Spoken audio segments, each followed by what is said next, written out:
Satreskrim Polrestabes Makassar akhirnya menetapkan orang tua angkat dari 3 anak yang disekap menjadi tersangka. Penetapan ini setelah polisi melakukan penyelidikan pemeriksaan 7 orang saksi serta barang bukti.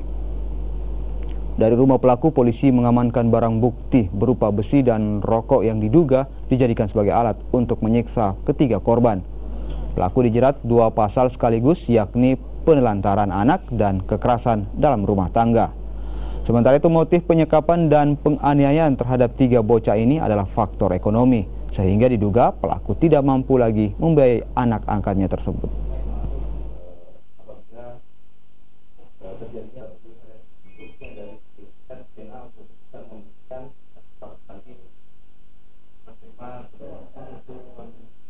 Itu rumah kontrak. Untuk pekerjaan saudara MR alias MM menjadi tersangka dari kasus perlakuan salah dan perlantaran serta kekerasan terhadap anak. Yang tentunya di sini adapun pasal yang kami sangkakan adalah pasal 77B jungto pasal 76B, pasal 80 ayat 1 jungto pasal 76C Undang-Undang RI nomor 17 tahun 2016.